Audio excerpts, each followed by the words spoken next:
कर रहे हैं, ये तो आने वाले 2024 के चुनाव में हमारा सुपड़ा साफ कर देगा। इसलिए इसको साजिश करो और इसको फंसा और उनके दुख दर्द को दूर किए। आप देख लीजिए, चाहे वो सर्वजन पेंशन योजना हो, झुके नहीं, जिसके वजह से गुस्से में आकर के खिसियानी बिल्ली खंभा नोचे इनको गिरफ्तार करने का काम किया। पहला दिन नहीं है, हम लोग 15 फरवरी 2024 से ही, यानी कल से ही क्रमिक रूप से क्रमवार उपवास में बैठे हुए हैं।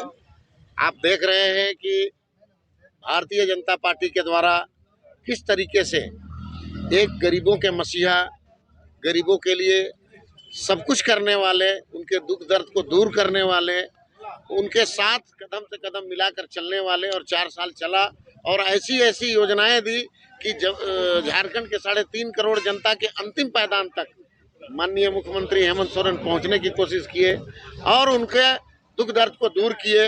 आप देख लीजिए, चाहे वो सर्वजन पेंशन योजना हो या बच्चियों का शिक्षा का क्षेत्र का मामला हो, स्वास्थ्य का मामला हो, किसानों के ऋण माफी का मामला हो, इस तरह से हर चीज दिया। कर्मचारियों को, सरकारी कर्मचारियों को पेंशन का मामला हो या और पुलिस वालों को उनका जो चिर लंबित मांग था उसको देने का काम किया। पारा टीचरों को शिक्षक, सहायक शिक्षक बनाया। ऐसे ऐसे काम किए जो पिछले 20 साल में नहीं हुए थे। तो इससे भारतीय जनता पार्टी में घबराहट पैदा हो गई और इनको लगने लगा कि जिस तरीके से, जिस स्पीड से हमारे माननीय मुख्यमंत्री हेमंत सोरेन काम कर रहे हैं, ये तो आने वाले 2024 के चुनाव में हमारा सुपड़ा साफ कर देगा। इसलिए इसको साजिश करो और इसको फंसाओ। और आपने देखा होगा कि एक ऐसी भूमिहरी जमीन जिसको आधार बना करके इनको अंदर करने का काम किया, जो ना तो खरीद बिक्री हो सकती है और न ट्रांसफर हो सकता है। इसका कोई सबूत नहीं है। कोई बार बार ईडी की अदालत में मांगा जा रहा है कि सबूत पेश कीजिए, सबूत भी नहीं है। ये जमीन क्या बोलते हैं उसको, सिविल नेचर का केस है। इसमें केस में वारंट नहीं है। बगैर वारंट के, बगैर सबूत के इनको राज्यपाल के यहाँ से गिरफ्तार करने की हिम्मत किया। ये कैसे हुआ?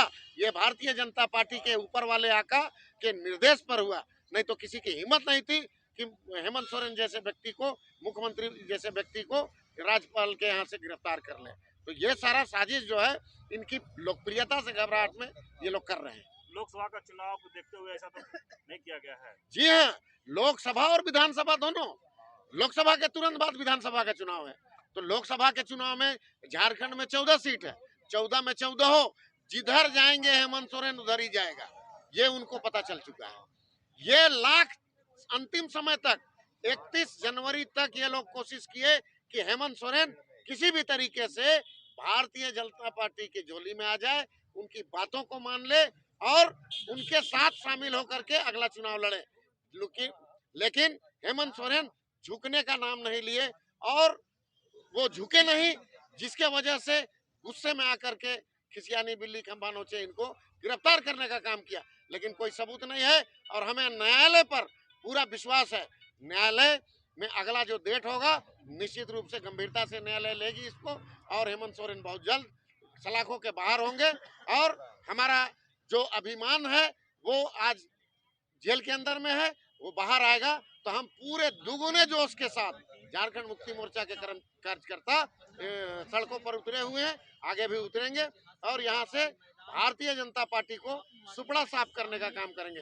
हमने बापू वाटिका के सामने यह प्रण लिया है, जिस तरीके से बापू ने अहिंसात्मक तरीके से आंदोलन करके और अंग्रेजों को भगाने का काम किया था हिंदुस्तान से, उसी तरीके से हम लोग अहिंसात्मक आंदोलन की शुरुआत करके और इन आधुनिक नए जमाने के अंग्रेजों को झारखंड क्षेत्र से खदेड़ने का काम करेंगे। कैमरा के लिए पर्चे जी, मेरा नाम मुश्ताक आलम हुआ। मैं झारखंड मुक्ति मोर्चा रांची जिला का अध्यक्ष हूँ।